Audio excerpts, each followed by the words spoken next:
to the Andycharger TT live show. It's Monday, it's 7:30, so that means it's back to me talking a load of nonsense about TTs. And for those of you that have checked out today's post saying what car will be in the garage, well, tonight it is the Roadster.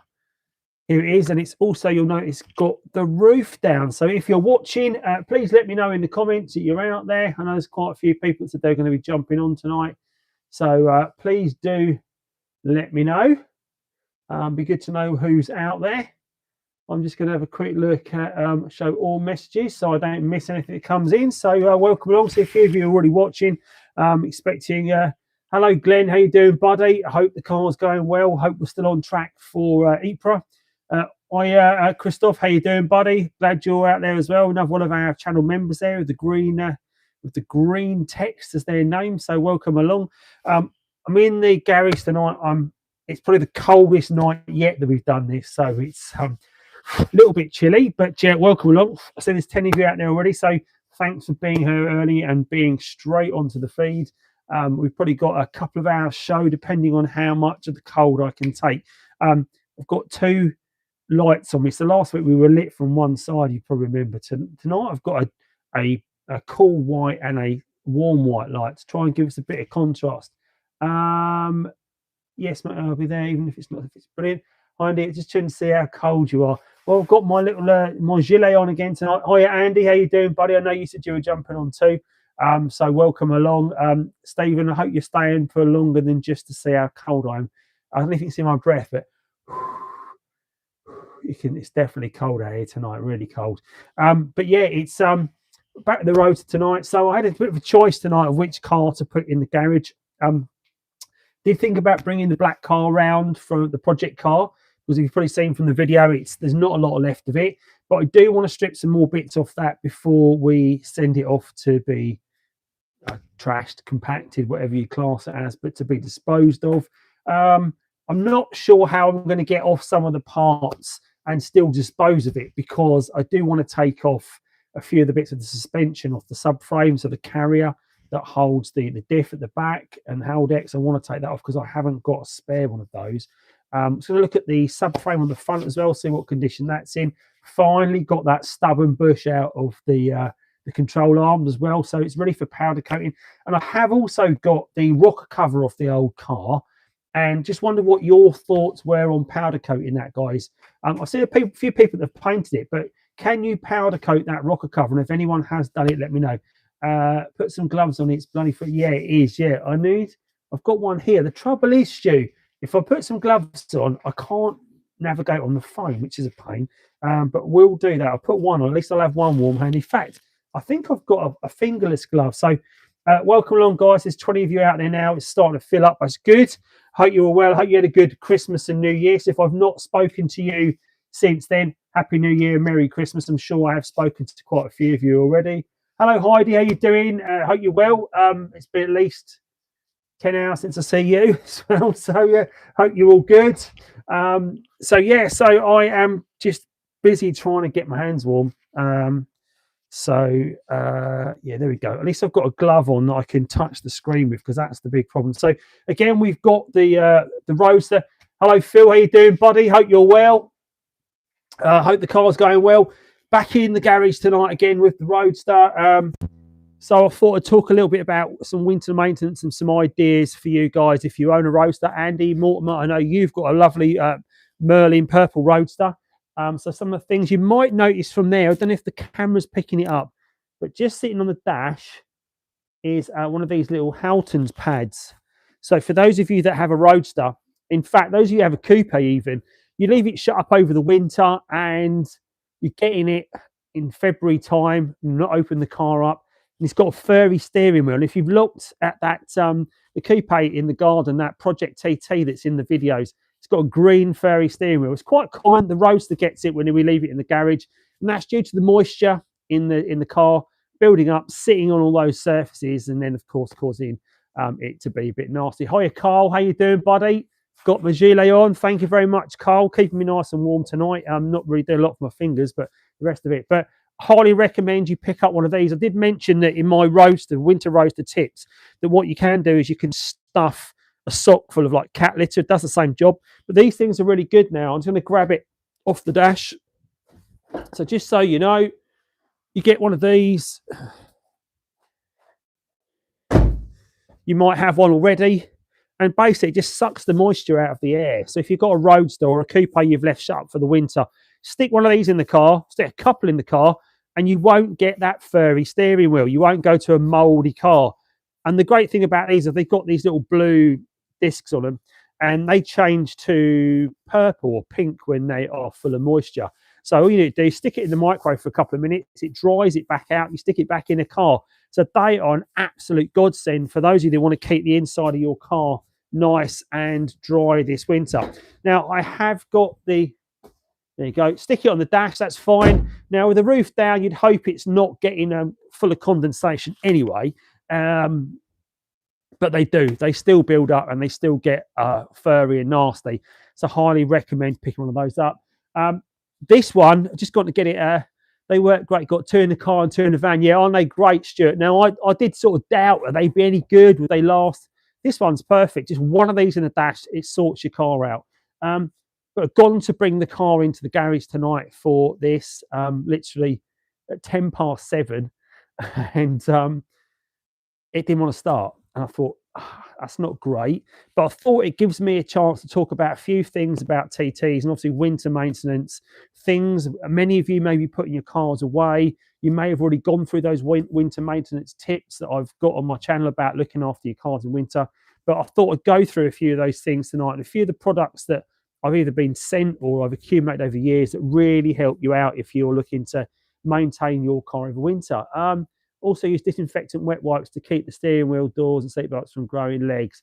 Yeah, that's a good thing, Stuart, Stephen, rather, is to give it a disinfect or give it an anti-back wipe. So you need, you can get some anti-back wipes, just give it a wipe down. So if it does get any damp on it, it's not going to get some nasties growing on it. But I think one of those keeps the moisture at bay, does a great job. But again, going to start this car tonight and there was nothing. Of course, you need to jump start it somehow, and there's many of these jumper packs around. I've got a great one by AC Mount that I use to jump start this, but I've even got an old topped on one as well that was great for starting this up. And now I've got it in the garage. I suppose what we need to do is we need to have a look at the battery health. It'd be one of the things, because it's obviously very cold at the moment, as you can tell by me, which is detrimental to your battery health. It starts really impacts the ability for it to hold charge and to keep that charge and to deliver that power. So I do need to charge this up. So my son has got a Ford Fiesta Mark 7, and he drove to the gym on Friday night, and then he gave me a call about 7:30, so his car wouldn't start. And luckily all that was the fact that the car had discharged. He'd left his interior light on and the battery had gone flat in the cold. But we've checked that battery health since, and it's only 67% healthy. So despite fully charging it up on a charger overnight, only 67% statement of health, is it classed as, or your state of health? Anyway, so we know that it will never get above that for charging up. So that really needs to be replaced, because at 2/3 capacity, that's not great. Batteries for those are quite cheap. But the way to keep your battery health up on these cars is over the winter, if you're not using it, is plug it into a trickle charger. So you can buy these, they're pretty cheap. I've got this topped on one. I love a few topped on products. They always send me these things. So I've got a setting on this where I can just put it on 12-volt supply, and just buying on a 12-volt supply, that's just giving it enough energy and enough charge just to keep it ticking over and keep the battery alive. On the 1.8T engine, it's nice and easy, because obviously you've got your battery right here. The 3.2, it's a bit more tricky, but you can get these C-Tech chargers that you can attach these fittings to the car, and you can still deliver the current to them. So there are ways around it. But this is a really good little gadget. You might see my video on this on little short I did, this little King Bollen gadget. So this is what I use to check the health of that battery. So you connect it up and it tells you how much the health of the battery, what the state of the charge is, what its charging capacity is. Does a lot of things, and all you do is we're going to do it in a minute. I'm going to put it on this car. In fact, we'll do that now. Let's get the bonnet open, and then we'll do a little state of health on this car. So for those of you that don't know, I'm sure you all know this, but if you are looking to open the bonnet of your Audi TT Mark 1 in the UK, the handle to open the bonnet is just inside the driver's door in the footwell. If you're in the US or Europe, I guess it's in your passenger wheel well, because I don't think they've reversed that fitting. I've got a Nocco trickle charger, which has been great. Yeah, absolutely, Andy, because I think the price of one of these trickle chargers, let's say they're 30 quid. Well, a new battery is going to be about 60 or 70 pounds. And if you don't use the car regularly, particularly through the winter, and you're not maintaining that battery health, the battery's going to last a year and die, and that'll be a lot. So you mustn't let them get fully discharged, although he's saying that. That's exactly what I've done. So let's get this open. Let's bring you in a little bit so we can take a look at the car. So here is our typical 1.8T engine, and sitting under here, I'm just going to pull this back because I can do that on this car because this is not particularly great. So all I do on this, just connect up the positive terminal to my positive connection on the battery, my negative on my negative, and that'll bring this screen to life. Battery, there we go. So hopefully we can see this. Maybe I need to bring you in a bit closer. But there's a few options on this. We can do waveform, we can do records, we can do setup. We can do a little quick check. We're obviously a 12-volt battery. There's an option to do a quick test, an in-vehicle and out-of-vehicle test as well. We'll do a quick test on this. Confirm that the engine is turned off, which it is. Otherwise, the test results will be affected. Okay, and the ampage of the battery, the amp hours on this battery, looking to try and spot that. I think this is 62, I think this one. Right, I've got 60 or 65. I've set it to 60. Okay, so the state of health on this and the beeping, as you probably heard, it's got 2% health. So I think this battery might be past its best. Now it's that's rated on 60 amps. It's testing that, so we'll take that off. So of course, for that little test, that's you can plug that into all your batteries, all your cars, and that will give you a little update. So they're a really good thing. I actually do an ABS module cranking the car with a low battery. Yeah, that's the trouble with these. You can cause a lot of damage with these. But one of these little gadgets will tell you the state of health, because you might plug it in all night, charge it up, and the battery doesn't charge. Well, that could be because the actual battery health is no good. So invest in one of those. I've got them on my little TikTok shop. I mean, you can pick them up pretty cheap anyway. They're about 20 quid to buy for one of those. Some of the battery testers and the battery chargers are all combined, but that's just a nice little cheap way of having it in your garage just to make sure what's going on. So that's really cool. So what I would probably do is, if I was going to charge that up now, I'll take my little top-on charger. And again, this does a great little feature there. It also does a supply. So you can take this and you can just plug them in, these top-on chargers. They're all pretty much of a muchness. Make sure you put them in the right way round though. So the positive on the positive, negative on the negative. And that brings our little battery charger to life. You can see there it's got 11 volts. Well, that's pretty low. Obviously, we haven't got it plugged in yet. But what I'm going to do, I've got a little power socket on the floor here. Just going to plug this in for now, and we'll have a little look at what's going down. There we go. Right, so then what I do is I set this. I've got a few options. So there is my 12-volt supply there. That's my constant supply. So if I was going to supply this on a trickle charger, that's the one I'd use. We'll go through the various options, and the one we want to do is a 12-volt normal. So I'm going to get to that, and once I get to the option I want, I just double-click it. And that then changes to 25% charge at the moment. I don't think it is. We know it's at 2%. So I'm just going to leave that there, and that's going to charge the car up now. So I'll leave that to just charge the car up. Nice and simple. That's the sort of smart chargers we like now, because the days of having the whole thing, you had to keep an eye on it and take it off when it was wrong, have gone. You've got these smart chargers now, and they do a great job. Again, the top-down one, that is what is that? That's a TB6000 Pro. I will put all these links in a video, so those of you that want to sort of check out these tools just to keep your car healthy over winter. Again, these are things that people have sent me. These are things that these Top Don and King Bolin, they're all sort of like very cheap makes, but they do a great job. And this battery charger has charged I can't know, man. I don't know how many cars I've charged with this charger. The kids have both had their cars charged up numerous times. This has been charged up numerous times. The 3.2's been charged up numerous times. It's got us out of trouble loads. So I highly recommend get yourself one of those. But anyway, so that's the Roadster. The Roadster needs a battery charge, and that's what it's doing right now. So can you, Andy, can you ask everyone, does the TT need the aux? Oh, yes, we were talking about this last night.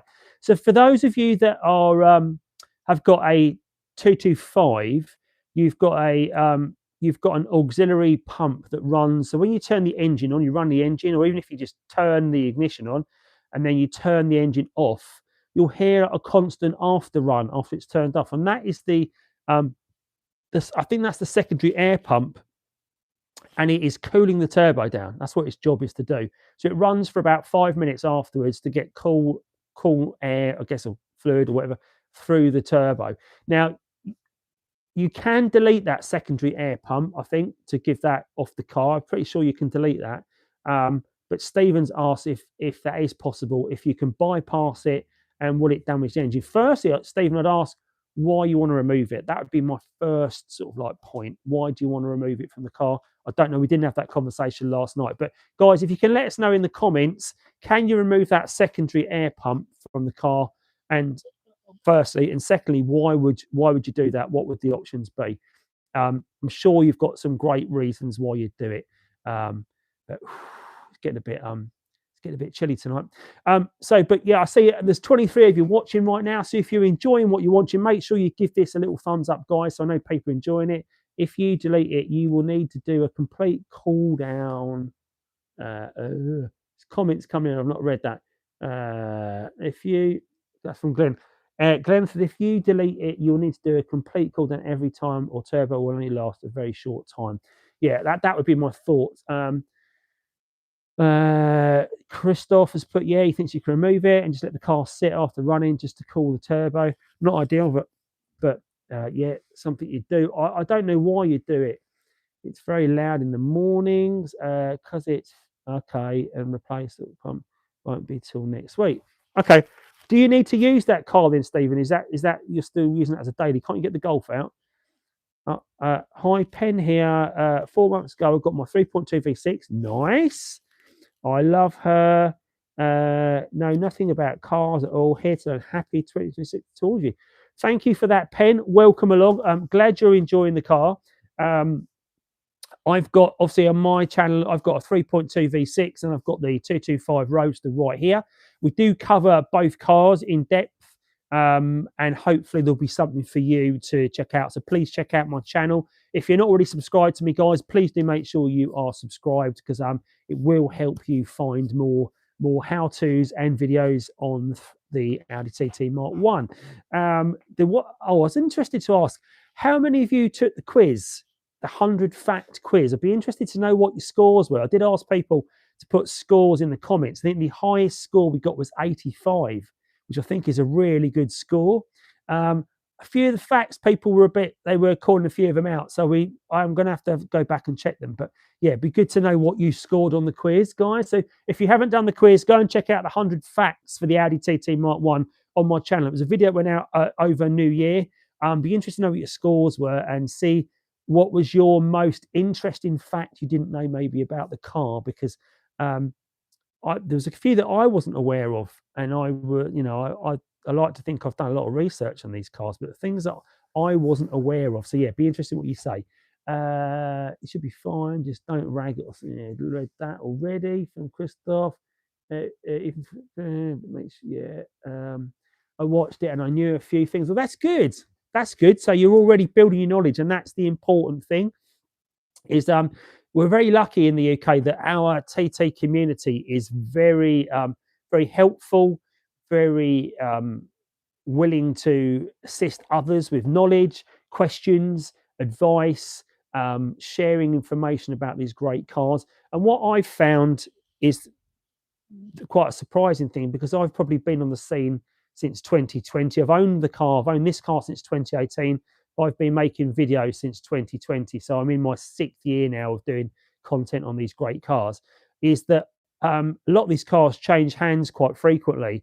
and you find that you know a car and it will be owned by a new person, and you already know the car, you know the history of the car, and people find that quite odd that you know their car, or you know the history. But it's always good because you can pass on information, stuff that might not be in the on the MOT history or in the service book, but you can pass on. I remember when it was blue, or remember when it had this engine mod, and people find that quite interesting.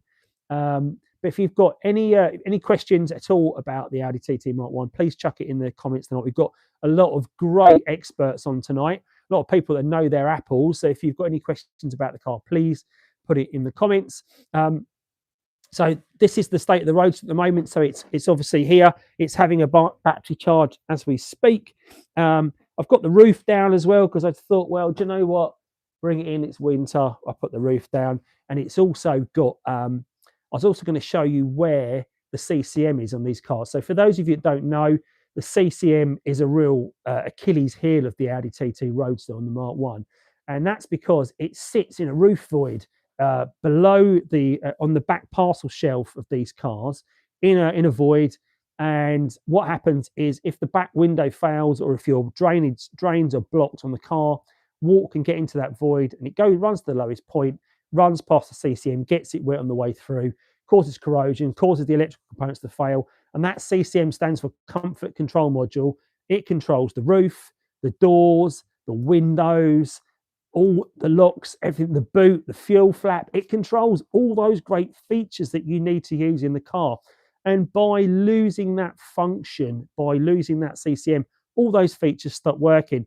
Now, you can get it repaired, and there's a guy in Hemel Hempstead, I believe Sean Blenko of Motive Electronics. He does do repairs on these CCMs now, but it's better to be safe than sorry. So again, that brings into play getting one of those moisture sort of cushions that suck the moisture out of the air, because that will take any excess moisture out of the air and dry it up. And if you've got any getting in there, chuck one of those pillows down there to suck it all out.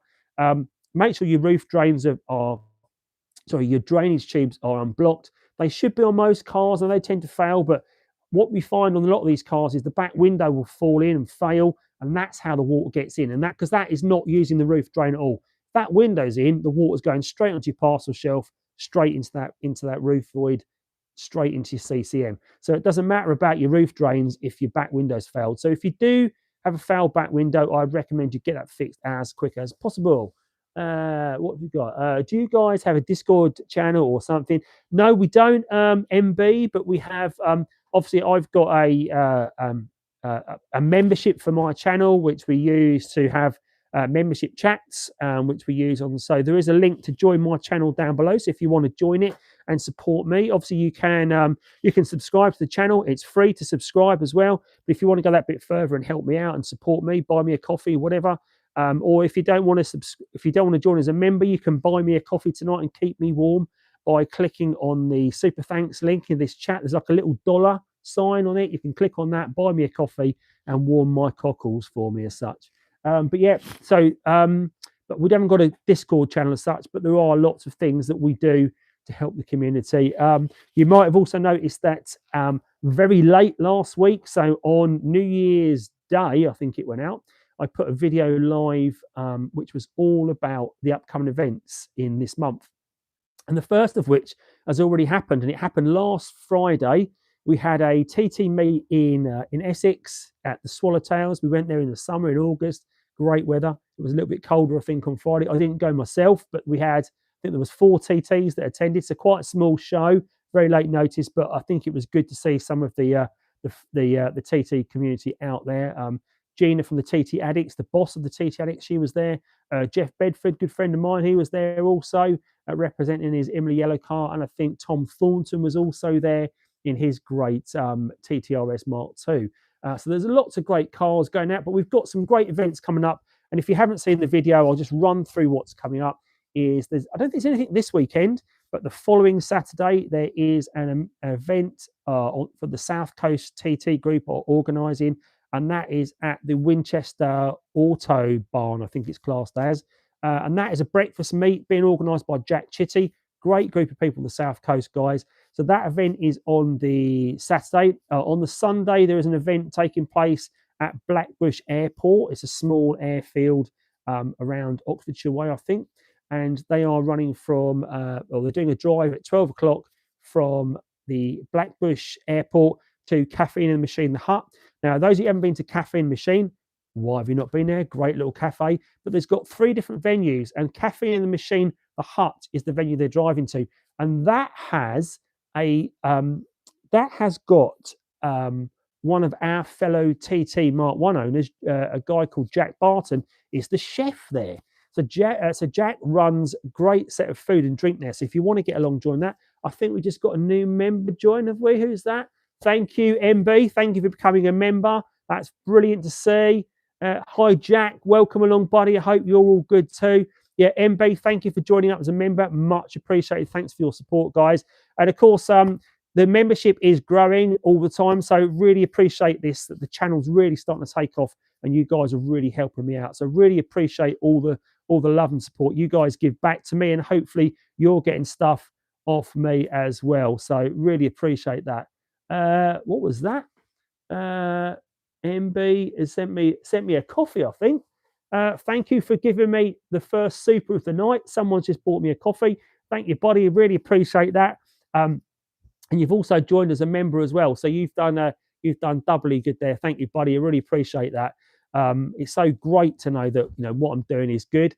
On the events, one that I've not covered is there is an event on the 24th, I believe, on the 24th of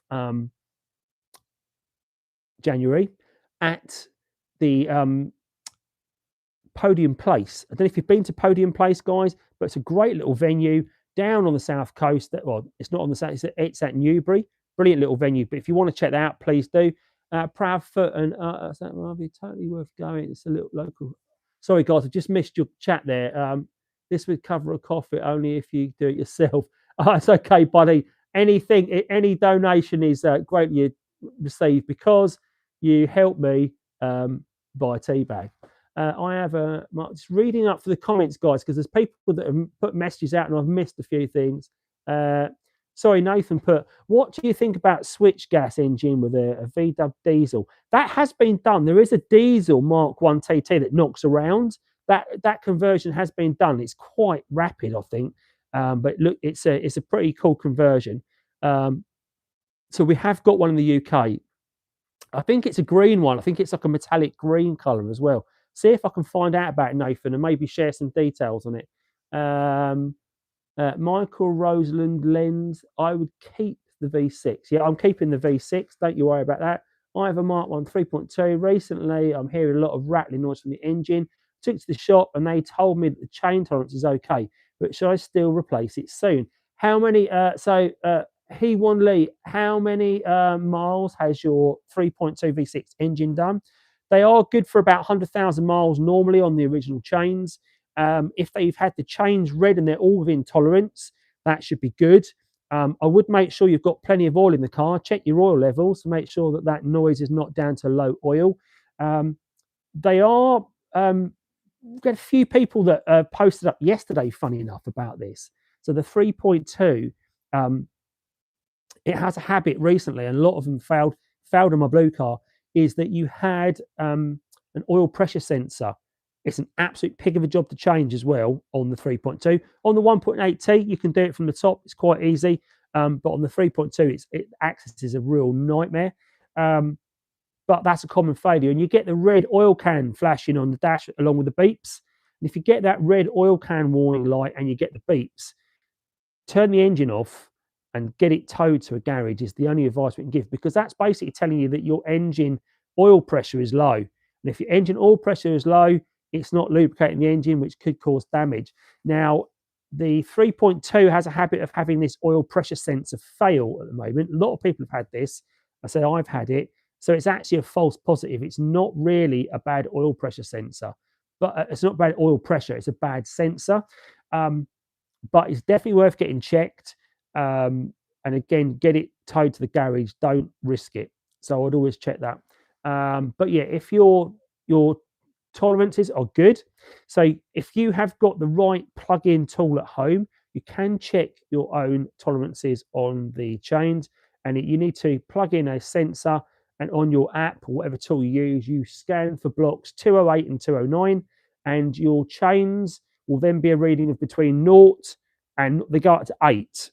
And you get two readings, 208 and 209, and they must be between 0 and 8, your readings, and they must also be within a tolerance of 2 of each other. So if you had one of 6 and 8, that's fine on the edge, but it's fine. If you've got one of 5 and 4, that's fine. If you've got one of 2 and one of 7, that's obviously not fine. It means that the angle of the guides and the tension is all out, and your engine could be potentially misfiring. So that's something to keep an eye on as well.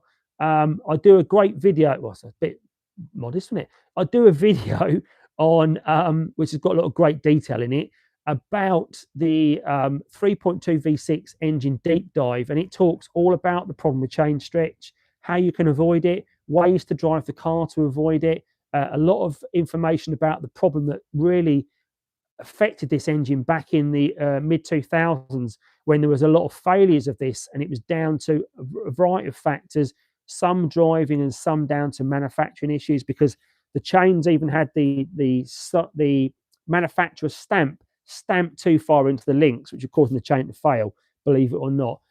Audi denied all knowledge of that, and it took an independent investigation funded by owners to find that problem, and they found a problem, and yet it was a problem. I'm just going to scroll down because I'm just constantly missed lots of things. Andy Mortimer, my 2001 Roadster has got S-line badges. This was a spec option 2001. Yeah, I'm not sure about that, Andy, because the S-line model of the Mark 1, it was only released for a few months, and it was only, I believe, in the coupe. And even then, it was only in Avis Silver and Misano Red. And again, that's another story, because that obviously came out, and Audi were released it with lower 20mm lower suspension, silver insert headlights like this bit here, silver insert headlights, and different grille, a silver gear knob, a few different bits, charged a premium, and then after a few months, they decided to put those features as standard across the range, which obviously annoyed a lot of the owners that had spent the extra money to get them. So the owners went to Audi, demanded a refund, and they got their money back, believe it or not. So, yeah. I was wondering if there any way to tell if the chain is the original, and how much do they cost to change? Right. Just conscious, I'm just reading back through the comments, and if I've not covered this off, guys, apologies. But Pen, this was a question about the chain. I would imagine if your car is under 100,000 miles, it's probably on the original chain. Might not be, but likely to be on the original chain. Having the chain done is an expensive job. It's about a £2,500 job to do it. It's a really expensive job, and a lot of people, when it needs doing, depending on the condition of the car, the rarity of the car, the miles it's done, some people just write off as a bad job, and they just trash the car. They just break it for parts. It is a bit of an expensive job. So that just gives you an idea what to expect to pay. If you know different, guys, you know of a cheaper way to do it, you know someone does it cheaper, then put it in the comments. But it's about a £2,500 job, I think. Richard George, evening. How you doing, buddy? And Gerard, hi. How you doing, Gerard? Hope you're good as well. Gerardo. Oh, geez, yeah. I'm not telling my hubby that. Yeah, it's an expensive job. And that's why you find a lot of the cars are being broken. And right now, there are a lot of breakers that are breaking these cars. And it's interesting, if you go and look at how many are left, the numbers have really come down over the last year or so. There's a lot of cars that seem to be sawned. And I don't know if they have truly been sawned, or they've just been taken off the road, and they've just never been truly trashed and done away with. Because going back a couple of years, there was about 1,200 cars left, about 600 manuals, 600 autos. That has significantly dropped. There's well under 1,000 of them now. They're going down all the time. So if you've got spare parts for them, you've got a car, you want to keep it on the road, I highly recommend you keep hold of it. I've got the same issue with my car. The left one worked and the right one didn't. Now they've swapped around. What was that one, guys? Okay, minimum £3,000 in the US to do the chain. That's expensive. but I guess in the US, dollar to pound, probably about right. I took apart my door card to get the lock actuator and fix the window drop feature. Found the issue was the connector on the motor side was loose, contacts not the switch. Hopefully you fixed that then, Gerardo. Hopefully that's fixed the problem for you. That's another thing that I want to strip down on the breaker actually that we've got here. The window, the door regulators, the inside of the door. There's no cards left on the door. Sold the interior. But I want to take the window regulators off and get it around here and see what I can then strip off and keep. The garage is just like full of parts. It's mad. I've got the tailgate, a black tailgate. If anyone needs a black tailgate, I've got one right there. I've also be interested to know what the lighting's like tonight, guys, because I've got both the soft boxes on tonight. I've got a cool light one, the bluish sort of cool light, and then the warmer one on this side. So hopefully that's making me look warmer, even if I'm not. After replacing, what was that? I didn't quite catch that. After replacing the bad thermostat, my TT started to blink red oil lights, but it goes after a few beeps. Should I try replacing oil pressure sensor or don't? What was that? Don't risk it. It only happens in city traffic. Yeah, is that a 1.8T engine you've got there, or is that a 3.2 V6? Just out of interest, because the red oil light, the red oil can light, can be one of, I'd say don't risk driving it if you're getting that. I'd get the oil pressure tested, get it somewhere where you can have that pressure test done on the engine. If the pressure is fine, the red oil light on the 1.8 turbo engine tends to be linked to the more often than not always, but it tends to be linked to a blocked sump, a pickup pipe in the sump. Common problem, they get blocked, so they cause the engine to starve of oil. So you check the dipstick, you've got plenty of oil, but you're getting the oil pressure sensor light coming on with the oil can because you're not getting any oil through the engine. So that's quite a common one. So I highly recommend, if you've got a 1.8T, getting that issue, get that oil pickup pipe changed on the car. If you've got a 3.2 V6, again, as we've already talked about, it tends to be the oil pressure sensor that causes a problem. That's what it was for me. It can be truly oil pressure problem though, and that could be quite terminal for your engine. So I'd definitely get it checked and don't take risks of letting it beep a bit and then carrying on driving. You want to get that engine turned off and get it looked at as soon as possible. No worries about the questions. Keep the questions coming. Honestly, Ben, that's fine. One more question about the chain. Do I need a TT specialist to check it, change it? No. Checking it, no. You can find someone that's got a diagnostic tool that can read chains. OBD11 does it. VAGCOM does it. VCDS. There are some other aftermarket ones. I'm frantically looking around my garage to pick one up, which I haven't got to hand. There are a few other ones that do it as well. And if depending where you're based, Penn, I don't know if you're based in the southeast, but if you're based around the Kent way, more than happy for you to come here, and I will check the chains for you free of charge, no problem. I'm always happy to do checks for people. So if you're in Kent, guys, and you want a free check over of your car, I'm no mechanic, but if you want it scanned for codes, anything like that needs plugging in, happy to take a look at it for you. So that service is obviously all part of the Andycharger service. What else have we got question wise? Just reading through. I flush with kerosene every few years, cleans the pan and screen. That's a good thing. You can get these oil flushes, can't you, that you run it through the system, it cleans it all out. That's also a good way of doing it. I have a Roadster for about 20 years now, and the wind diffuser won't go up anymore. Is that a change and an easy job? I think it's only held in place with a couple of bolts, isn't it? The wind deflector at the back. Might be wrong. I know the belt tends to fail, so it might not be a problem with the actual deflector itself. It might be the belts jumped off the little cogs, or the belts failed. That can be quite a common one on those. But I would definitely get that looked at. Oxfordshire, yeah, well, so you're more than welcome to come down this way if you want me to check it, but it's a long way to come. Yeah, you're more than welcome to. If you want to drop me an email and come over to Andycharger Towers, and I'll always check the car over, no problem. It's more than happy to do so. We do have, obviously, an event in the summer here, which we'll be holding again this year, which is Springfest. I know that many of you in the chat tonight have been to Springfest previously, where we have a great day in the garden, and we just have lots of great food supplied by the Springbank Kitchen, I might add, and my wife's catering business. She does all the catering and we have a great day just talking TTs in the garden. Lovely weather, lovely group of cars, about 40 cars we get in the garden.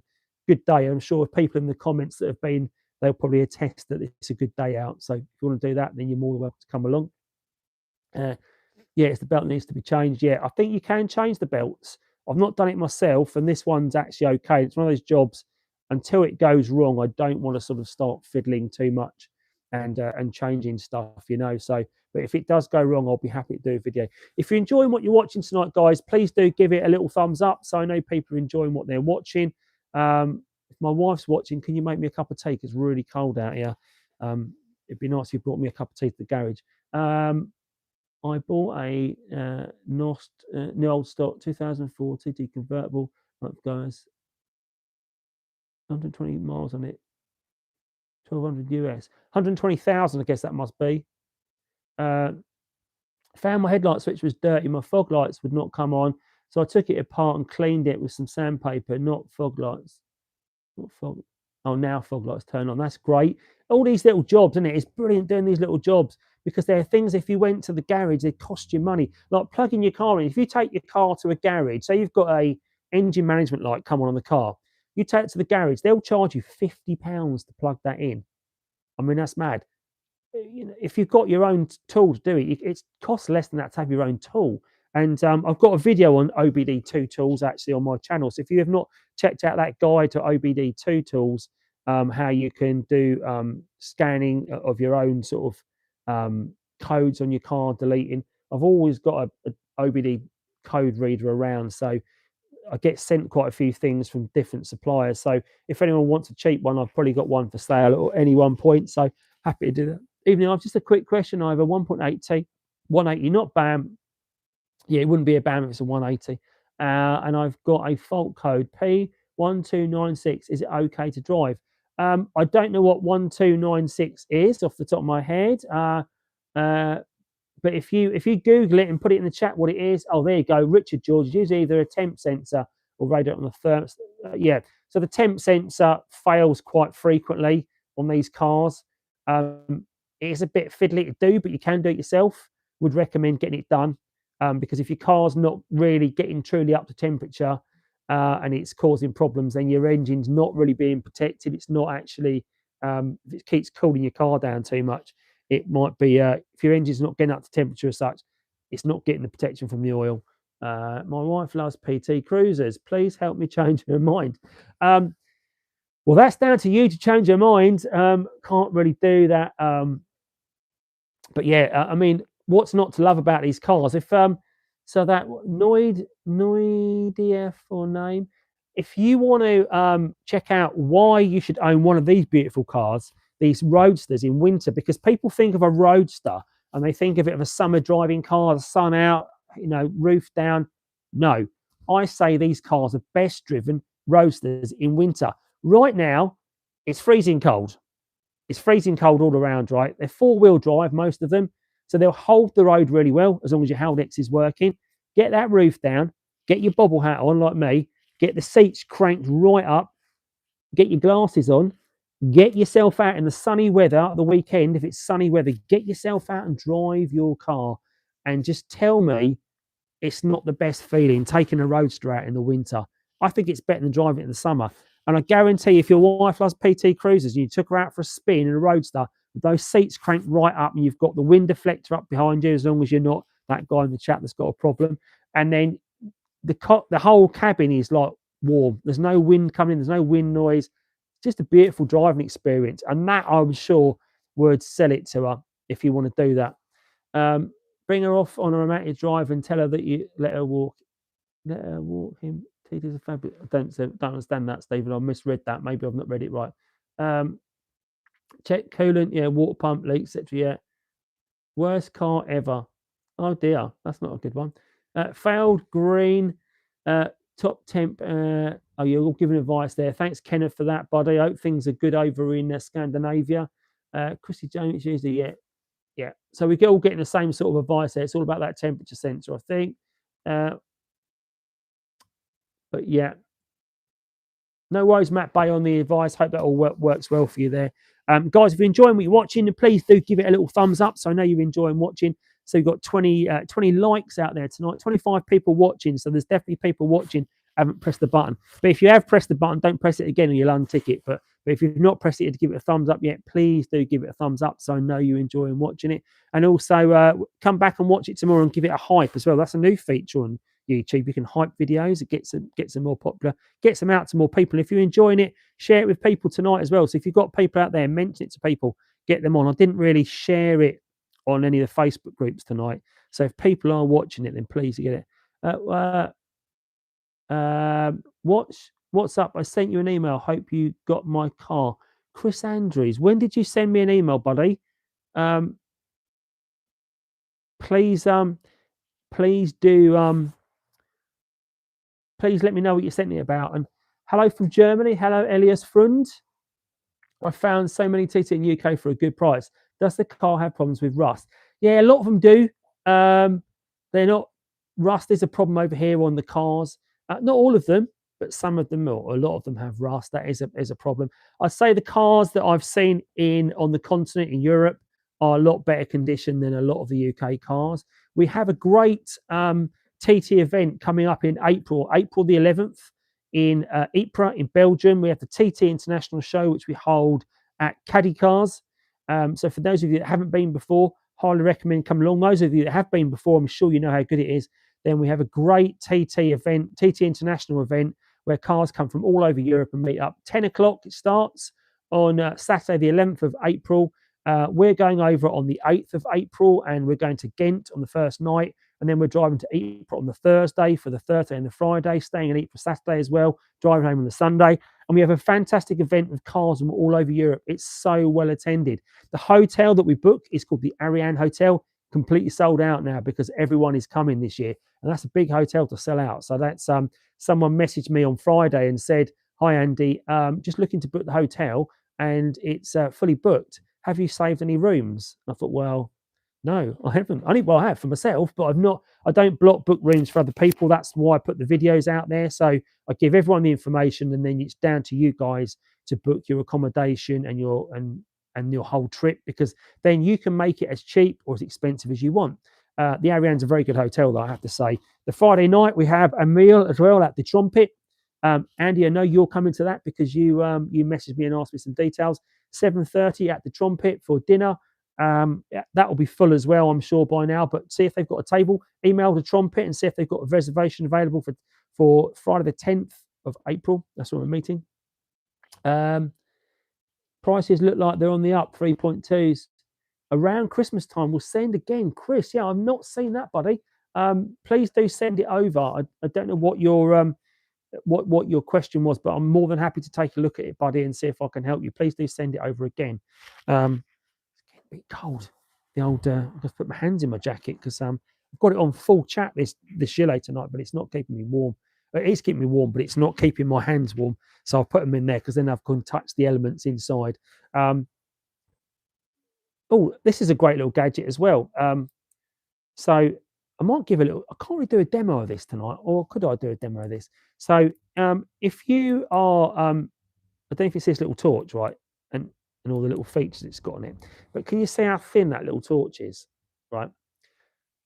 This is an absolute lifesaver because, great example, it's also magnetic, so you can put yourself stuck up there onto the bonnet hinge, right? Now, what I'm going to do, just to give you an idea, imagine you're broken down at the side of the road, right? It's going to turn the two lights off, which are those ones, right? So you've got the ring light on still. So imagine you were broken down at the side of the road, right? And you are in the middle of nowhere. You've got to look under the engine. You've got your phone. You're on the phone at the RAC. You can't be using your torch to have a look. But imagine you're broken down at the side of the road, right? I'm going to turn the ring light out, right? So you've got that. I'm now going to turn the garage light out as well. And all you'll see now probably is just this little bit of light from this, right? So I'm going to look, it's completely dark, right? But look at how good this light is, right? Just to give you an idea. It's got 3 settings. I'm going to turn it for the different settings. So that's 1, 2, 3. If I put that on there, tell me that is not a most amazing torch. It is so good. So you've got full visibility. It's like a daylight torch if I bring that over. Look at how bright that torch is under there. It's amazing. So if you're working at the side of the road, you've got your full floodlight off this little tiny torch. Absolutely bargains. There's £6 on my TikTok shop, but I just thought I'd just share that with you because not expecting you to buy one, but if you needed a torch in your car, so you can do this at the side of the road, I think that's absolutely brilliant. Anyway, I'm going to put the light back on. I just wanted to share that with you because people often say to me, "Oh, I need a torch for broken down at the side of the road. What do I do?" Get yourself one of these little gadgets, and it's USB-C chargeable as well. Brilliant little torch. Just put it in my pocket, and I thought I'd share that with you. You might like it, you might not, but always willing to share stuff. What's that? When we booked the hotel, it showed us full everywhere, but we went straight to the hotel, and because we booked 2 nights, we got a room. Brilliant, Richard. Can't wait to see your QS as well. That's going to be great to see. They won't book just a Friday. Yeah, I think that's the problem now, isn't it? The NOS car I bought was 1200, that's not 120. Oh, really? That's really low miles. That looks good. Yeah, it's really good little torch, that. Yeah. If you don't follow me on TikTok, guys, as well, I am over on TikTok. I'm not as well followed on TikTok as I am on YouTube. So most of my content you'll find here on YouTube. So please do, follow me here on YouTube. If you want to follow me on TikTok as well, you're more than welcome. A lot of the same content. You appear on both sides of the fence there. But it's obviously a lot more small potato stuff on TikTok, where I share small, short videos. The videos on here are more detailed. Something totally un-TT related, though, which I am going to see if they will do, is I've just fitted an Apple CarPlay device actually into my daughter's Fiesta, and it's actually molded into the car. So it's not a stick-on one, it's actually part of the car. So you remove part of the dash and it replaces part of the dash. Brilliant gadget from a company called iDoing, and they don't do one for a TT. And a lot of people keep saying, I know, Christoph, I know you'll be interested in this because I know you're building your own interface into that single DIN stereo because you want to keep the TT flap. You've got those 2 grills across the top of the dash, and I wonder if you can have something that's molded to that shape that's part of the bracket that comes with these screens, so you can fit the whole thing on. So it replaces the screens, the grills as well over the speakers. So I'm going to see if they'll do that, and if not, maybe they might think about doing it for future. So, and the reason I thought I'd approach this iDoing is they supplied this one to my daughter's Fiesta, and I can't tell you how good it is. It's just brilliant. So I'm doing a video on that as well, so that will be coming out on the channel. The worst cut, getting there, work in progress. Yeah, looking forward to seeing it when it's done, buddy. The worst cut ever is definitely a Yogo. A Yogo? I don't know what a Yogo is. What's a Yogo? Not sure what that car is. Guys, if you've got any questions for me, please put it in the chat. If you've got any questions about events that are coming up, or if you've got any fixes on your car, if you want to ask anything about 3.2s, the 225, obviously behind me, parts availability, a lot of things to talk about. There are, right now, I think the market seems to be a bit quiet at the moment for cars. I know someone just said that there is a 3.2s are going up in price. I'm just not seeing it at the moment. I think it's quiet time for the car market anyway right now. They're definitely worth more than they were, say, 6 months ago. That is for sure, because people are starting to ask quite steep money for cars that I would think, I don't know how they're obviously very hopeful of what they're going to get. I know that I got offered like a crazy deal, crazy offer on the Papaya. I got offered £10,000 for that. It's a very rare color, obviously, but people are sort of asking for like the reds and the sort of like Ava silvers and black cars. They might be quite low mile, but they're asking sort of £5,000-6,000, which if you think I only paid $5,250 for my Papaya with 64,000 miles on it, a year and a half ago, that prices were quite low then. Car market's terrible currently. Yeah, my friend's a dealer and it's a complete buyer's market. Yeah, totally. You can pick up stuff. Angres, I'm not sure what that means, but that might be. Here in the UK, yeah, it totally is. Yeah. This talking of like cars though, I don't know if and I don't know if you're on here, Travis, but I don't know if anyone's seen Travis's video he put out yesterday, which is all about his big engine build he's doing. Really good watch. I definitely recommend that. So if you're looking to make some tweaks to your car yourself, and you're looking at, go and have a look at what Travis is doing. I've got a block and an engine sitting just off camera shot here, which is obviously out the black car, which I am going to strip down. I still haven't taken the head apart, and I wanted to go do a deep dive strip down for you so you can see what's inside. Yugo, yeah. Yugo, yeah. It was an old branded Fit. Yeah. Okay.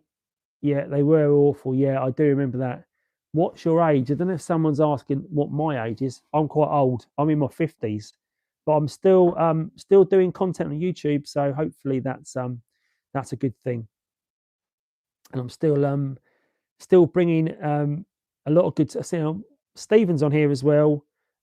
Me and Stephen are about the only two that are regularly putting Mark 1 content out now here in say the UK. Stephen's in Ireland, but there's not many of us putting Mark 1 content out at the moment. Obviously, Dom's not around so much anymore. He's busy. Bryn's still busy. Still putting a few videos out there. So he's doing some work. I've noticed on Facebook, stripping down some cars, breaking some cars, doing some content. But yeah, there's not as much content going about. So hopefully that all picks up when the weather starts improving and we can get some more Mark 1 content out to you all. Just spotting.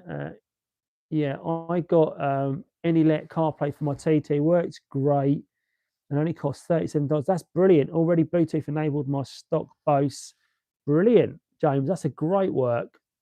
Always good to see that. When changing brake caliper on a V60T, would you change the brake lines too? Yeah. Frasco, I've done a video on that literally about a month ago. So if you go back through my back catalogue, you'll see a video on changing calipers and brake lines on a TT Mark 1 on a 3.2 V6. And I actually opted to upgrade my calipers from the twin pots that come on the V6 to a set of 4-pot calipers off a set of Brembos from a Seat Leon Cooper R. Smaller discs, but better stopping power. And it's changed the braking performance of that car. Prior to that, I was getting a brake pressure problem because the driver side caliper was sticking. Even the calipers have been replaced with a set of refurbished calipers. There's no way they were refurbished. They were dreadful state. And but the Brembos I've got on there now are really good, and the problem's gone away. Looking to get a 3-inch Pipeworks downpipe and high flow sports cat. Do I need to map the car? I'd imagine you do have to map that afterwards. I would imagine that would need to be done because that's not standard stock stuff you're talking about there. The more they scrap, the rarer they become. So hopefully the prices will increase. Yes, Matt Bay, I agree. That is the principle. That it's a question of supply and demand, isn't it? So as the number of cars go down, hopefully the prices will go up. The one thing it will do, though, is I think the rare colour cars, even though there wasn't as many to start with, I think they're almost like cars that people are trying to protect a bit more. So I think the more common colour cars are being scrapped, and they will end up coming down in numbers and almost being level with the Papayas. Again, there was only 41 made in 3.2 V6 in the Papaya. But other colours are equally or more rare. We talked before, like the white cars. I only know of 2 white 3.2 V6s in coupe. I know of one running Imlay yellow 3.2 V6. I know of one Imlay yellow 3.26. I think it's a manual. It's a non-runner, both in Essex. But there's only 2 of those that I'm aware of. And then there's a Cosmic Yellow. I don't know if anyone's seen Cosmic Yellow, but it's like essentially gold, and that's owned by a lady called Pearl Mack. She's on Facebook. Brilliant. She's got 3 Papaya 3.2 V6 as well. So she's got a lot of 3.2 V6. She's also got a Berry Pearl one as well, I think. So she's got some really rare colour cars. I've just missed so many comments, guys. I'm just going to go back through the comments. I have a Mark 1, yeah. And would you keep the old ones and try to refurb them myself? That's what I would do. I'm going to do a rebuild video on rebuilding a set of Mark 1 calipers on a 3.2 V6. Obviously, I'm not going to put them back on the car, but if I ever did need to in the future, I would do that. But I changed the brake lines as well. Had to change the brake lines so they're slightly different for the Brembos than they are on the standard Audi ones. Definitely do it. At AD Sports Cat, yeah. Yeah, that's the trouble. You'll get a load of engine management lights if you don't get it mapped and get those coded out. I've got an aftermarket exhaust and mine.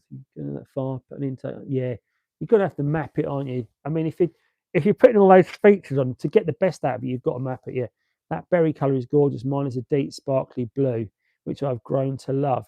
The deep sparkly blue, I would imagine, is Mauritius blue. If you've got a 3.2, have you got a 3.2? Because they do a denim blue, but they stopped making denim blue before the 3.2s came out. So if you've got a deep blue metallic Audi TT Mark 1, it's probably going to be Mauritius blue. They do a Kingfisher blue, which is a lighter blue as well. Yeah, 3.2. Yeah, so I reckon yours is Mauritius blue. Funny enough, my last 3.2 was a Mauritius blue car. I love that car. Do miss it. And if I didn't have to sell it to buy my papaya car, I wouldn't have done so. I would have kept it and kept it in the stable of cars.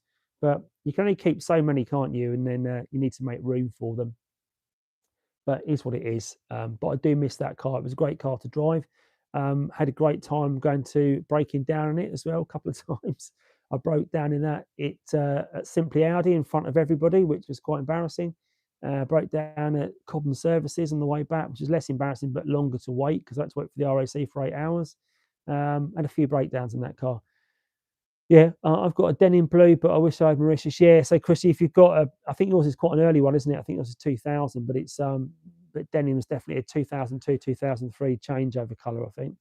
Moro blue is the best colour. Yeah, that's a very dark blue, isn't it? It's not metallic, but it's very dark blue. That's one of those colours that you didn't see many about a few years ago, but there's a few more of them about nowadays. I'm looking for the hardtop shell for the Roadster. Yeah, Mr. Briggs, they are quite hard to get hold of. If you get one that pops up, you definitely have to take your chance and pick one up. They're about between £1,200 and £1,500 to buy, just so you're aware of that, even here in the UK. Yeah, mine's a 3.2 to really enjoy it. I've got it on coilovers at the moment. Maybe change it to normal soonish. Yeah, funny enough, I think a lot of people go for coilovers and then they end up regretting doing so. I would like to upgrade the suspension on my 3.2, but I would only go as far as doing like for like. I'm not going to go any harder. I might polybush it though, to be honest, because I need to put new bushes I need to put new bushes in the subframes when I get them powder coated. And if I'm doing that, I might polybush it because it'd be easier to put them in because pressing bushes is a bit of a pain. If you ever get rid of them, let me know. Yeah, will do. Can't see me getting rid of anything really for my car, but I'll always let people know. If I got rid of my 3.2, I think there seems to be a bit of a queue of people that want that. But I can't see that going unless something amazing came along that I wanted to spend my money on. Might see me at one of his mates. Okay, cool. You're Canterbury way. Yeah, not too far away, buddy. So that's only, you're less than an hour away from me in Canterbury. I'm only in Marden, so not too far away. Just looking at adjustable collars are pretty good. Yeah, I've not done that. I can hear footsteps. I wonder if there's a cup of tea coming. Be nice if there was a cup of tea coming. I seldom see desert green in your meat videos. It's the rare colour in the UK. Yeah, Stephen Childers. I don't know. Were you the guy that mentioned on the facts video that there's no desert green cars in the video? Because I pointed out there were desert green cars in the video, and there's also Goodwood green in that video as well. I'm thinking about doing a natural gas conversion. That's been done. I've seen someone with an LPG conversion on the car. It's got a little plug on the back of it. What are you doing to stop the boat since you're so close to the coast? Bit political. My brother actually works for Border Force, and he actually is a paramedic for Border Force, and he basically picks people up out of the channel on a daily basis. So I can tell you all about that if you really want me to talk about that. But yeah, do you have any other Audis away from TTs? No, Frasco, I don't. The TTs are my first venture into German cars at all. I've not owned any BMWs, Porsches, Volkswagens, Mercedes. TTs are my first venture into German cars. Love them now, obviously. But yeah, it's totally good. Stephen Childers, yes. So that was your. Yeah. Did you see the the cars I pointed out, did you go back and check them? There's some green ones in there for sure, but they are quite rare in the UK. I had an option when the channel was about 800 or 900 subscribers old. I was looking to buy a project car for hitting 1,000 subscribers, and someone came up with an option not too far away from me in Kent, had a desert green roadster with a desert green hood, green interior, seats as well, dashboard, it was green. And I was a bit like, wow. But it had been left outside in a field and it was just trashed. And he said he'd even trailer it to my house. Didn't want anything for it, but it had a sentimental value to him. So I was going to restore it and put it back on the road. And it just wasn't economical to do so in the end. So we sort of lost touch. And then I bought the Mauritius Blue 3.2 for hitting 1,000 subscribers. And we used that as a channel car for a while instead. So that's all good. And guys, if you're joining me tonight for the first time and you've not checked out my content before, then please do give it a thumbs up on here. If you're not subscribed to me as well, please do think about subscribing to the channel, because there's a whole host of content on the Audi TT Mark 1. If you want to go further and join the channel as a member, we've had someone already join the site tonight as a member, so thank you for joining on earlier on. If you want to join the channel and support me, then you can do so on the join link below. Helps me bring more great TT content to the masses. Or if you don't want to commit to being a joiner as a member, you can buy me a super thanks with a little $sign. You can buy me a coffee or a cup of tea this evening by contributing whatever you want to contribute to support the channel and keep me in cups of tea, which is always most appreciated because it's very cold out here in the garage. But if you're enjoying it, it's free to give you a thumbs up to it, and it's free to obviously subscribe to the channel. But anything else you want to do to help support me bringing more great content is most appreciated. Just going to scroll down through the comments. I keep missing so much. Soulworks have all the suspension components for forklift. Yeah. Do you hand out Audis to all of the people that make it across the channel after you hand them their delivery bag? That I don't know. I don't think so. We don't hand out Audis. Hi, Andy. I'm the one who bought Old Goat. Oh, right. Yeah, Steve G. How you doing? Done quite a bit of work on her since the summer. New cam belt, water pump. In a few days, has let me down once. Alternator died in last snowfall. Oh, that's gutting. We'll talk about Old Goat in a minute because that's great story behind that car. Once you polyboost the front, coilovers can make it undrivable. I had gas and it was horrific. Okay, that's good to know, Richard. Thank you for that. I drove in this month for 8 years, so you can imagine how amazing the TT is for you. Yeah, absolutely. What an upgrade that is. Stinger's mine has the brown interior, but doesn't have the baseball stitch, and that's unfortunate because that would be a great combination. But yeah, Old Goat. So for those of you who don't know Old Goat, that was owned by a friend of mine called Steve, and he lived not too far away from me, just in North Kent, up by the near Sevenoaks, and he owned the Old Goat. And what it was a silver TT. And it had a bit of rust on it, and it had a few sort of bodywork was not great. So he decided to hand paint it to look like a World War II fighter plane, to look like a World War II P-51 Mustang called the Old Goat. And I can't tell you how good that car came out and how well it looked. And you go up to it and you want to touch it and you want to feel the rivets he painted on. It was amazing. It didn't feel of anything because obviously it was just painted, but it looked like it had texture, which is interesting because it now has texture, but that's another story. But the Old Goat, the paintwork, it was amazing to see. It had a massive set of Porsche wheels on it. Steve done a lot of work on it. But if you haven't checked out that video, and funny enough, because I think that's a Steve that's bought it as well, is it not? Steve G's bought it. I don't know if you've watched the video back on the Old Goat, Steve, but I highly recommend going through my old catalogue of videos, checking out my TT meets TT selection, and checking out the Old Goat and the paintwork. Is something else. It really was. But then Steve got in touch with me a little while back and said he's got it up for sale, and we don't know anyone that's interested in buying it, and it's now white. So I said, well, I didn't know, but I'll do a little video on the channel, which I shared. And obviously, Steve, you've seen the video and you came down and bought it. Now, it's been painted in, I can't remember the name of the paint. It's like textured paint, like it's almost like got sand in it. It's got a name, that paint. A lot of like 4x4s are painted in it as well. which is interesting. Steve was writing to his 4x4s, but it's white textured paint, and it's quite cool to see. It really is. Yeah, the old goat was great when it was in the fight livery. Yeah, it was, Cole. I was quite gutted he took the livery off and painted it white, to be honest, but it was amazing what it was. Oh, and the interior on it's got the door cards are stitched, like diamond stitched door cards. So this is how sad I am. I remember all the different features on people's cars, isn't it? But you know, when you see these great cars, that's what's happened, isn't it? Yeah. Oh, bedliner. I'm not sure what that means.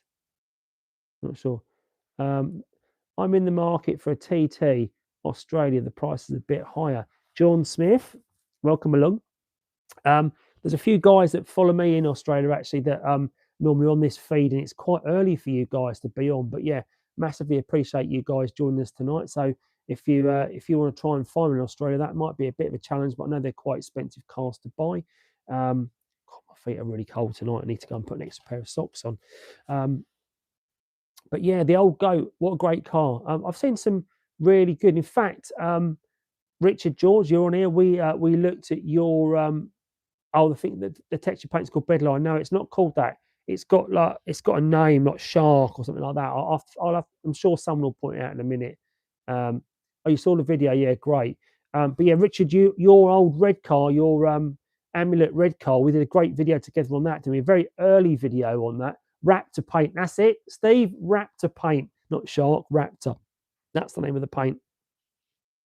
In fact, Steve, I noticed on your car on that Raptor paint, although Steve had painted it with that paint, there was a little patch of rust on it, on the wing. I think it was on the door. Was it?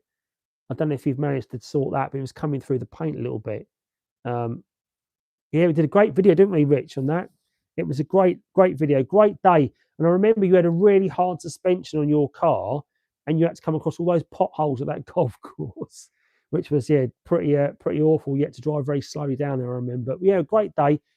All the days that we do videos with TTs and specialising on just one particular car, I love that because it's great to meet the owners, great to hear the stories behind it, because all the TTs have got a story, and it's always great to share with the channel because people like watching about other people's cars, which is great. For those of you that are coming to Belgium, there is at that museum, there is over 50 cars at that museum, and I reckon the TT collection, the classic car collection, these 50 cars, I dread to think how much they're worth. They're probably worth over £10 million, these cars. There's so many great cars there. And the owner, Thierry, has produced a book detailing them all. And I'm going to document it in a video and share it with you all. So I'm going to review all these individual vintage cars in Thierry's book. You can't buy his book anymore. And I was lucky enough to win a copy of it, but it was like €60 to buy his book. And I've got a copy. But the cars he's got are immense. And he's actually going to be raffling off a drive in either 6 or 10 of the cars on the day at the TT show this year. So you could win a drive so it's a charity raffle. You buy a ticket. It's not like a charity auction, it's a charity raffle. So you buy a ticket for €5 to go in the draw to win a ride in one of Thierry's cars. All the money is going to charity. It's going to cancer research. And we're hoping to raise lots of money and hopefully get some really great drives for people in some of Thierry's amazing cars. My father-in-law won one last year. He won a drive in these in Thierry's car, and I think it scared the living daylights out of him because it was just like rapid old cars. Just reading, love from Wakanda. Where is Wakanda? It's sadly why I went after coming to yours. Yeah. That patch, you treated that patch, added the V6 spoiler too. Oh, wicked. I reckon that looks pretty different now. It'd be really cool to see that now. If you want to send me some pictures, Steve, of the update for it, we'd really good to see that car again. It's you get to meet the cars and they live on in new owners. It's really great to see. I love that. I'm still amazed these were designed by a guy in Pasadena, California. They were indeed. So that is one of the questions, actually, or one of the facts in my 100 Audi TT facts, because people think the car was designed in Germany. Absolutely wasn't. It was designed in US, in California, and the team was led by I want to say Freeman Thomas led the team, or was he the designer? One of the guys, and Romulus Rost is also one of the designers as well, part of that team.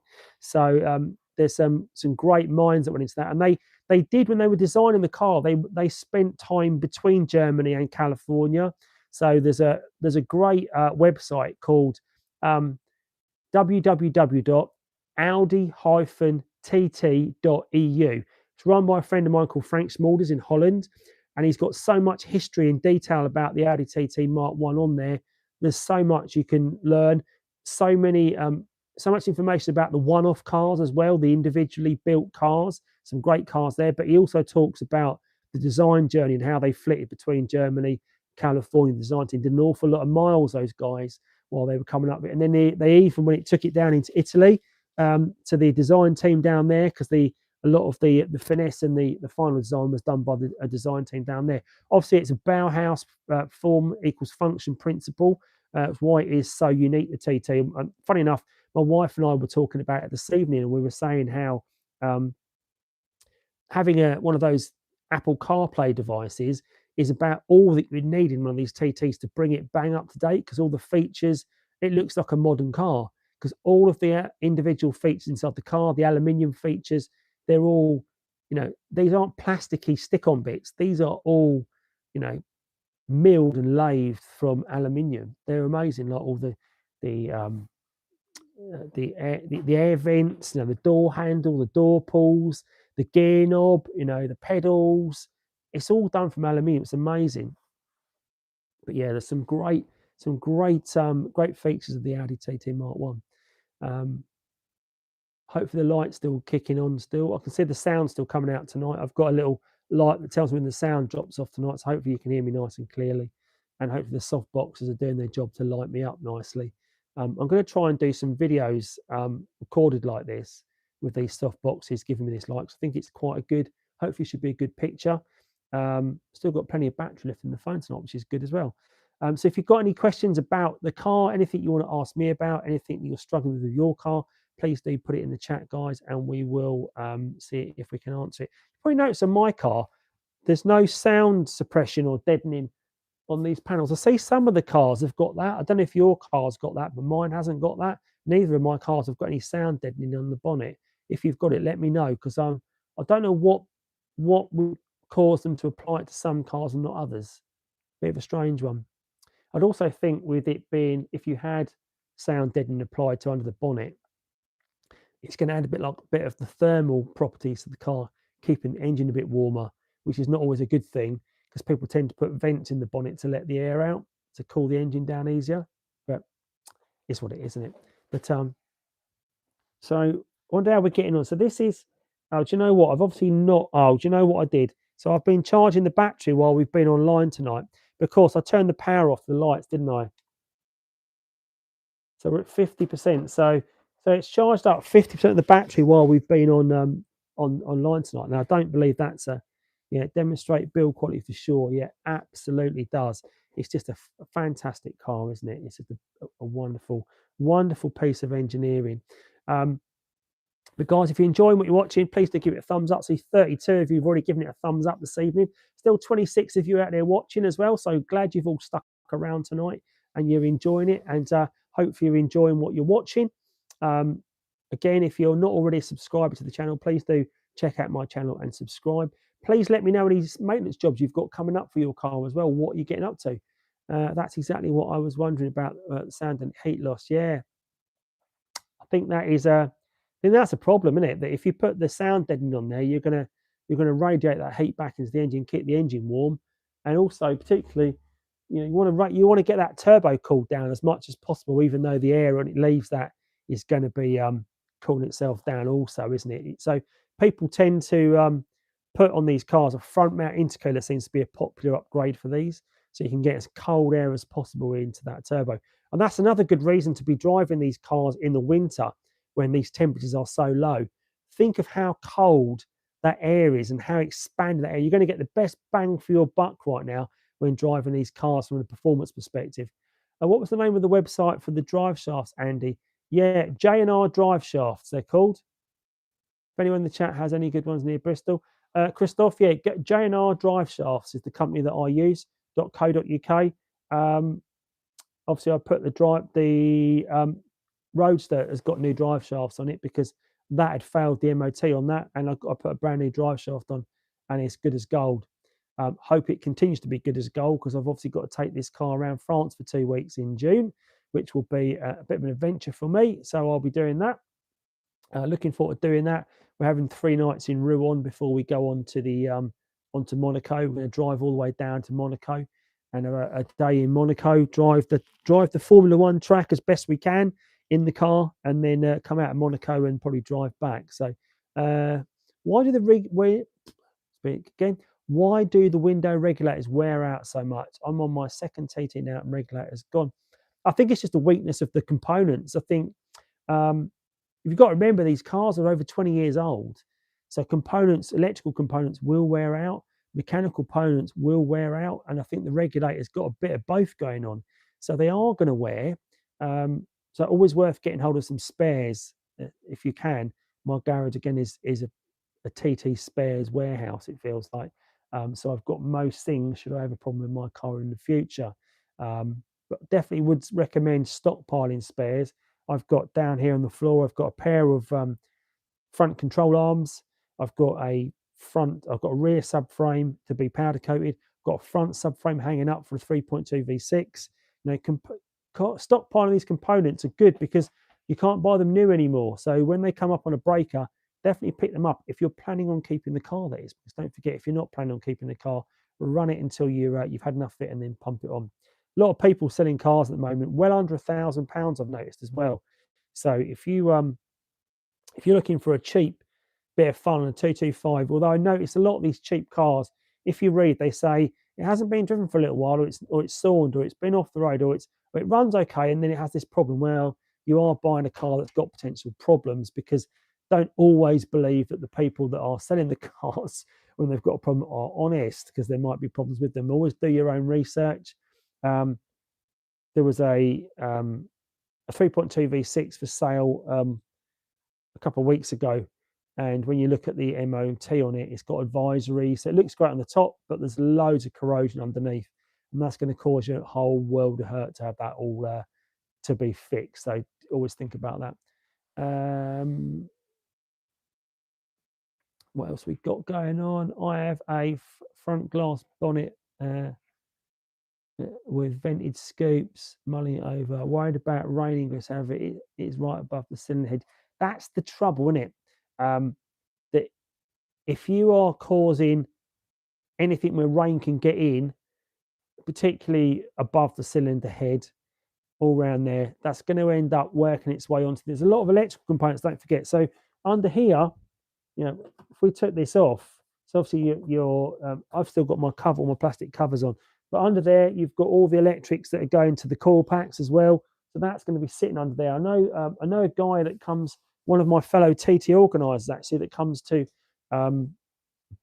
Oktoberfest, TT International Show.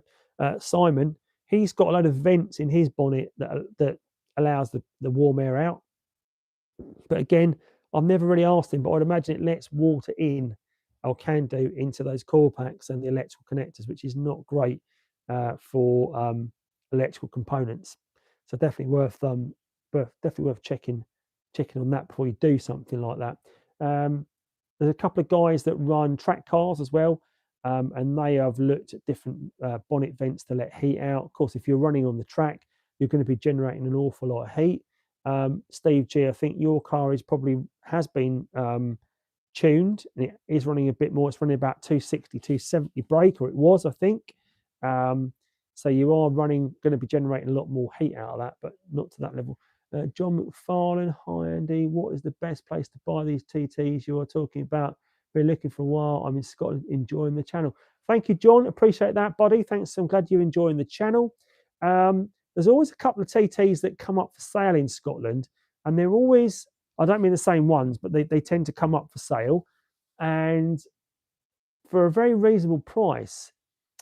I don't know if that's maybe because they're not generalising Scottish weather, because not at all, but is it a case of it's up there that maybe they've experienced a bit more damp conditions. I don't know. But when the breakers are looking to pick them up, if it's in Scotland, they'll tend to say it's too far for them to go.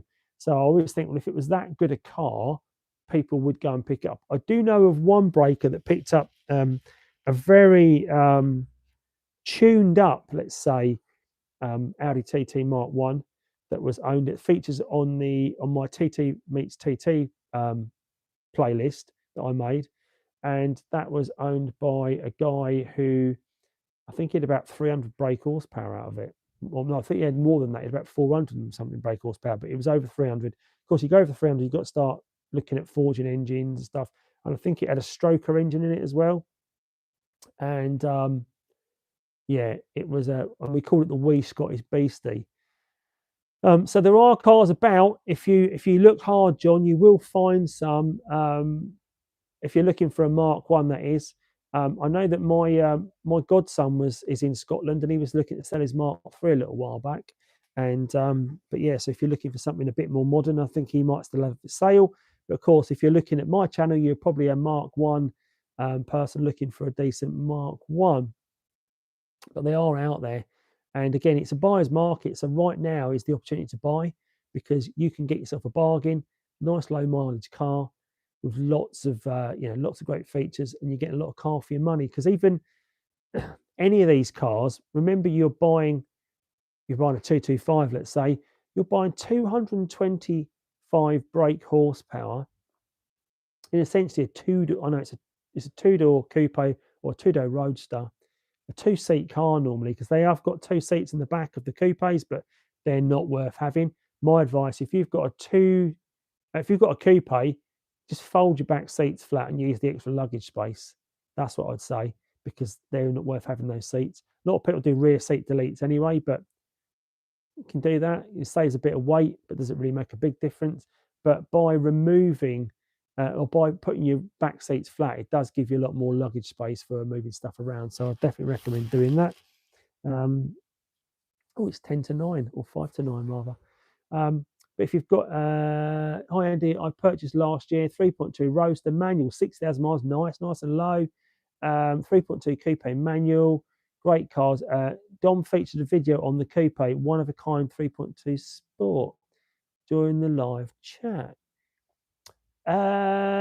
What colour car is yours, Jeff? Is it like a blue, like a metallic light blue, like a silvery blue? Is it the car that he brought to the Nürburgring? Pretty sure that was a 3.2. Be interesting if it is. Or maybe it's a car that he just came with. Yeah. Have you replaced the turbo with motor still in car? No, I haven't. The only turbo I've taken off is off the engine of the car. And it's a bit of a challenge even off the car, because the getting the nuts off is quite hard. If you get the engine in the car, obviously you can run the car up to temperature, get that turbo nice and hot, get your heat cycle in it, and that will help you take those bolts out. If it's off the car, then you can get blowtorch, heat the nuts up or heat the bolts up so they start expanding in the socket. Now that sounds a bit of an odd thing to do, heat them up when you're trying to get them out of the hole, but I think it's a good thing to do, because heating them up, expanding the bolt out, will cause them to expand and break any bonds that they've made with the metal anyway. So I recently had a 3-inch decat downpipe put on, and I emailed a remap company, and they told me I needed a stage 2, not stage 1. This is correct. Obviously, the stage 2 remap is more expensive. Yeah, a stage 1 remap is normally if you've made no mods to the car. Stage 2 remap is if you've made mods, if you've added features like a front mount intercooler, and an intake kit or downpipe that you've done. So yeah, you definitely have that. Yeah, if it's decat, you need more exhaust flow. I imagine it's going to be a pricey one. Yeah. A lot of people do that though. But it's what you're looking to do with that car, isn't it? So if you're looking to, and I'd also say, guys, if you're looking to upgrade the performance of your car and get more power out of it, don't neglect the braking of it, because it's all very well putting 280 brake horsepower out of a TT Mark 1.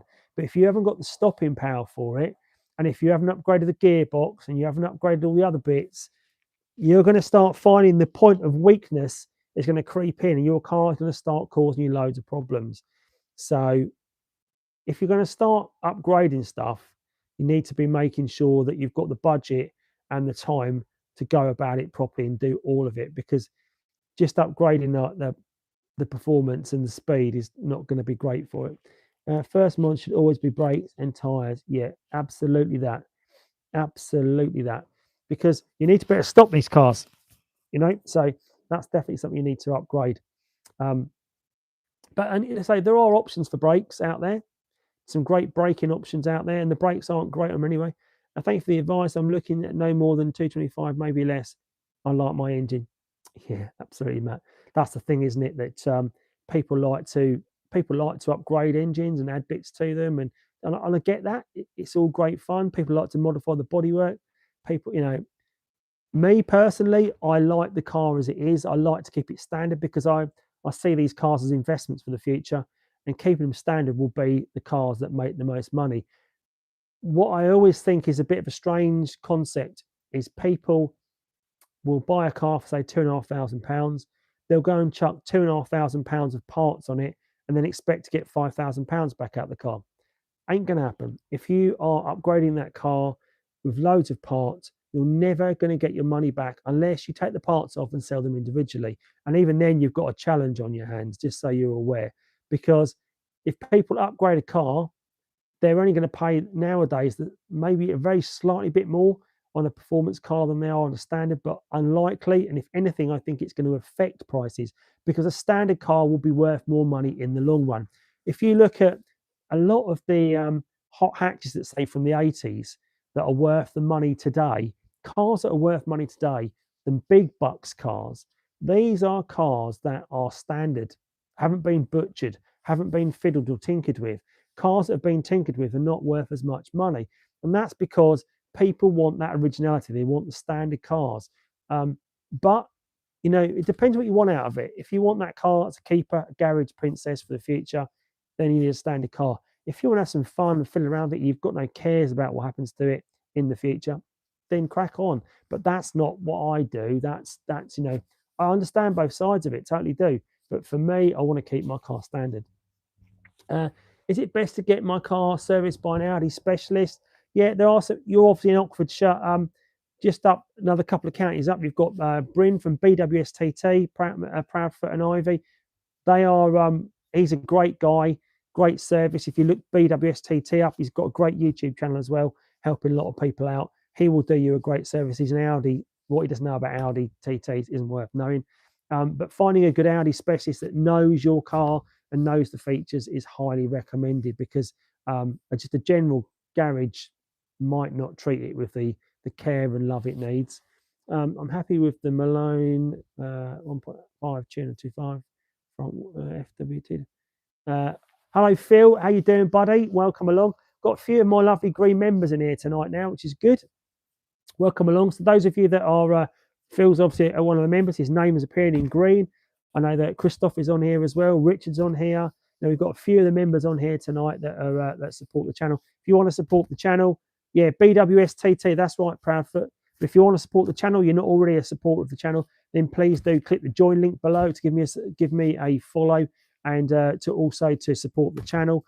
You can also, if you want to send me a coffee or a tea to keep me warm tonight, you can use the little $sign down below to send me a super thanks for my content and for help support the channel. You can do that as well. And of course, you can also just give it a thumbs up in the chat tonight. Just give it a little thumbs up so I know that you're enjoying the content, and also subscribe to the channel if you're not already doing so, because this is a hobby for me. It is all about trying to bring you more content. I have to fund it all myself and do it all myself, but hopefully you guys enjoy that. So hopefully you're still enjoying the content, and it's an interesting watch on a Monday night, because this is my regular Monday night show now. I do this every Monday at 7:30. So make sure if you're a loose end next Monday, you jump on again as well. And I'm sure we'll have a lot more. We might have the Roadster in the garage next week. I might have the Project TT in the garage next weekend. I might try and bring it in here to see what else we can salvage off it. Give you a walk round live on the channel next week. Show you what's going on with that car and what's left and what we can remove, what I've done to remove it. I think Steve Craddock is not on here tonight, but he's another one of my channel members. He wants the wing mirrors off the car, although I did notice one of them's got a slight chip in it.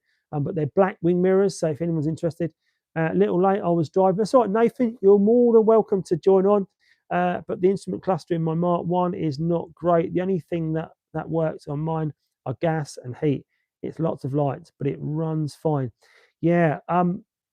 So for you, Nathan, I don't know if you can find like an electrical automotive engineer that can do the fix, but it's definitely worth getting that cluster repaired if you can, because all the functions on your car might come back to life if you get that cluster repaired. Might not be, because it might be things such as the CCM that's causing the problem, but definitely worth giving it a go. See if you can get that cluster repaired. In the UK, we pay about £100 to have a cluster repaired, if that gives you an idea. If you're near Bristol, I can certainly give it a go. Is that the cluster repair, Christoph? Because Nathan is in USA, so he is a long way for him to come. Steve, thank you. It's been a good chat tonight. Thank you for appreciating that, Steve. I'm glad you've enjoyed it. I'm glad you've touched base now with the Raptor Mark 1.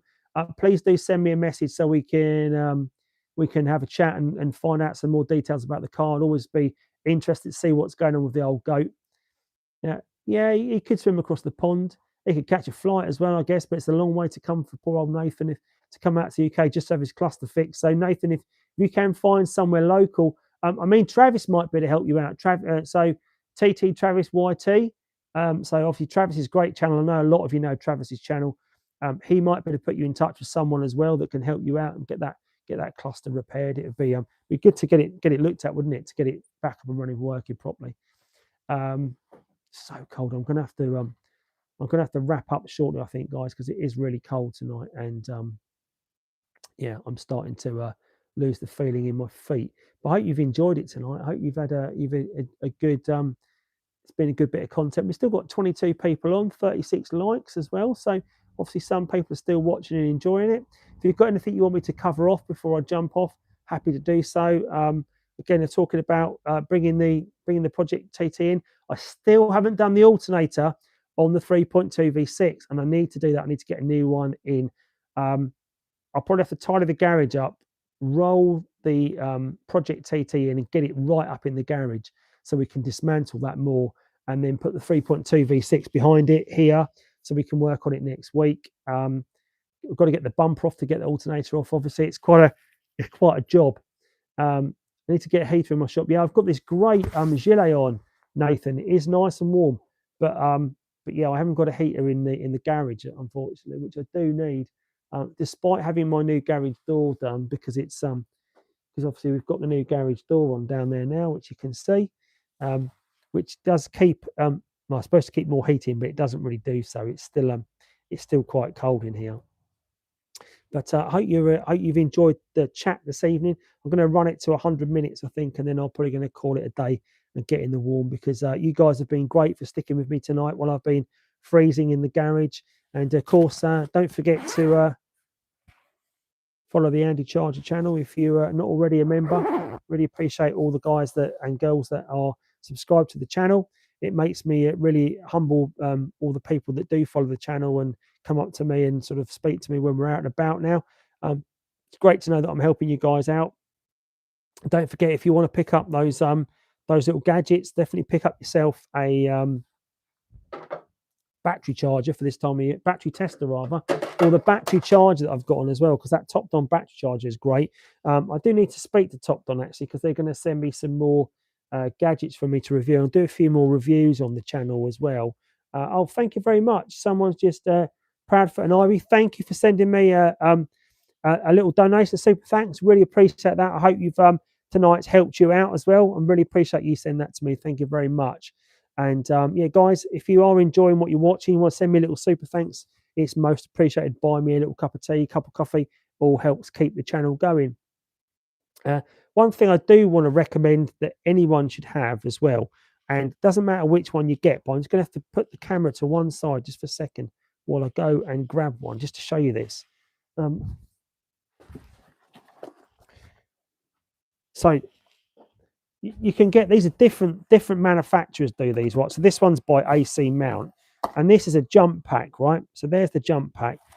So it comes with a jump starter, this one, which is great, but it also comes with a tire inflator.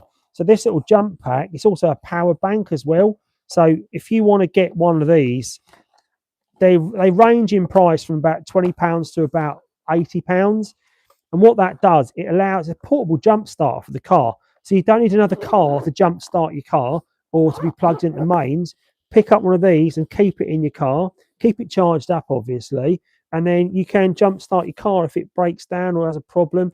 Or if you've got a flat tyre, you can always pump your tyre up. Brilliant little bit of gadget that. I'd highly recommend getting one of those. I should do a review on that, shouldn't I? Because they sent me that AC mount. Great little gadget. But highly recommend picking one of those up if you haven't got one for the car. Gets you out of trouble no end. It gets me out of trouble no end, but it's what it is. But okay, guys, I'm probably going to call it a day there. So good night to the Roadster, because it's probably going to go back out in the cold for next week. We'll probably have either the 3.2 V6 in then. Do you know what I didn't do? I didn't turn the lights back on, did I? That's what I didn't do. That makes a big difference, but yeah. So next week we'll probably have the 3.2 V6 in here, or the project car, and we'll be talking about those and what we're going to do with those and the jobs that are coming up on those. Probably talk a bit more about the events coming up, what we've got coming up later this year. Because don't forget, we've got Springfest coming up in the summer. I'm going to hold 2 Springfest this year because they're really popular and people can't always make the one date. But I'm going to give the opportunity for people to come to that. You can come both times if you want to come to it, if you're keen.